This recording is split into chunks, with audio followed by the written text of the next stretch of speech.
When we talk about artificial intelligence, especially generative AI, it's easy to get caught up in its potential. But we need to take a look closely at what's happening under the surface, because AI isn't neutral. In fact, AI tools may amplify existing biases in education and career guidance. That's not just a warning, it's a direct quote from a 2024 paper entitled, "I'm sorry, but I can't assist bias in generative AI."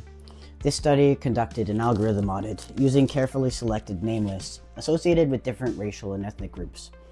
Researchers specifically asked ChatGPT and Claude AI for recommendations on colleges and majors. They measured bias in several key areas, including the frequency of STEM major recommendations, suggested SAT scores, projected college costs, salary expectations, and anticipated completion rates. And we're already seeing these biases in practice. The same study found that ChatGPT often recommended STEM majors more frequently to students with Hispanic and Asian names compared to those with Black or white names. Claude AI showed similar biases, particularly in advising students about SAT scores and predicted earnings. These aren't just quirks. This kind of bias can shape real decisions that have lasting consequences. The researchers also warned that personalization in educational or career guidance can deepen social inequalities over time, reinforcing existing disparities in opportunity and income. That idea is backed up by a 2024 Nature paper. They found that large language models like ChatGPT actually perform better for users from more advantaged social groups, especially those using standard written English or more typical prompts. So the result?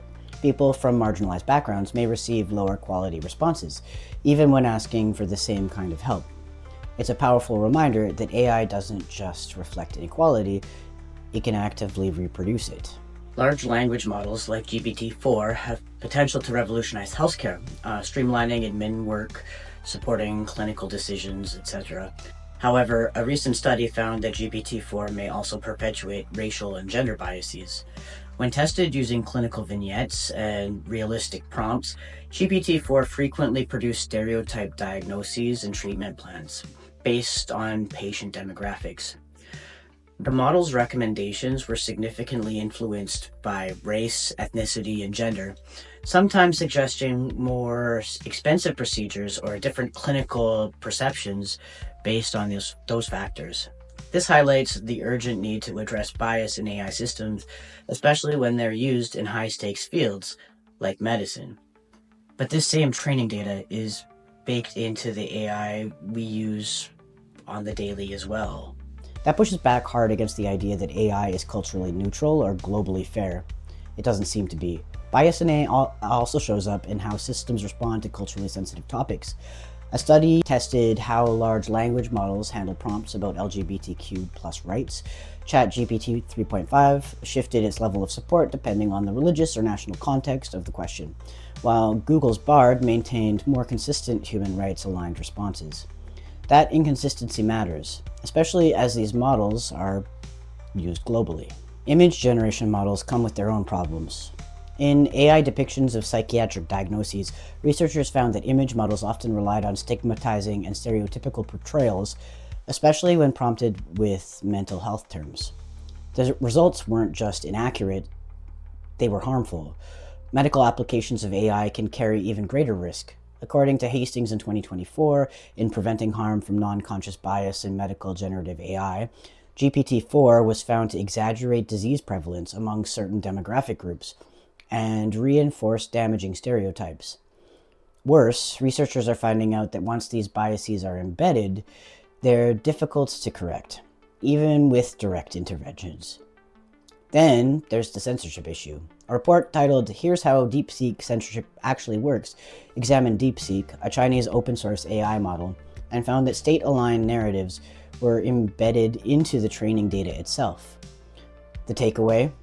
While application-level censorship, like blocked terms, can often be bypassed in the open data, built-in ideological bias of the app itself is much harder to detect and remove. Up here, I want to show you just how some sort of censorship in DeepSeek works. So I'm going to search for some terms that are not allowed in there, and you'll be able to see what the system prompts. Sometimes, actually, you'll even be able to get a whole response that shows up only to be removed after it has populated itself. It's realized that it's something that's not allowed to happen.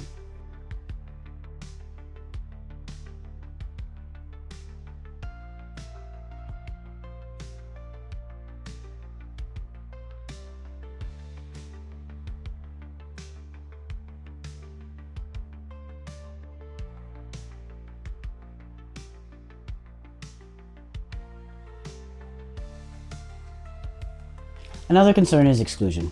In Bias Built into the Box, researchers found that AI models using certain block lists can end up excluding work by Black or Hispanic authors, and those same systems are prone to generating false or misleading information, what some call hallucinations.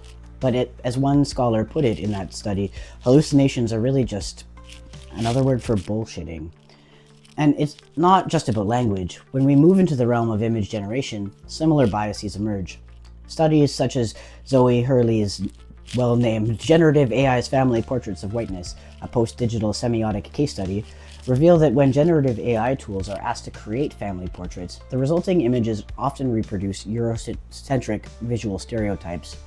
These outputs, what Hurley terms hallucinations as regimes of whiteness, tend to exclude or distort representations of non-white, culturally diverse families. In effect, these visual hallucinations reinforce a narrow, white-centric narrative and highlight how AI's training data can embed historical and cultural biases. Isn't that right? What do you think? So, why does this happen? Well, because generative AI is at its core an average machine. It doesn't understand truth, it just predicts what words or images are most statistically likely to come up next, based on the patterns it's seen in its training data. That means it tends to reproduce the dominant narratives, repeat popular stereotypes, and smooth out complexity in favor of what looks typical. The result is a version of the world that feels familiar, but isn't always accurate, fair, or just. Cathy O'Neill's Weapons of Math Destruction, which I really recommend, drives home an essential point. Big data processes codify the past. They don't invent the future. This reminds us that if our digital tools are built on biased historical data, they will only reproduce outdated and inequitable patterns rather than create new, just opportunities. And finally, there's the cultural layer. In Notes on AI's English language bias, the argument is made that many AI systems treat Anglo-American norms as if they're universal. That marginalizes non-Western perspectives and reinforces cultural dominance, even as these tools are deployed around the world. So, let's be clear, these tools aren't objective. They're shaped by the data they're trained on, and that data reflects the world we live in, flawed, unequal, and filled with bias.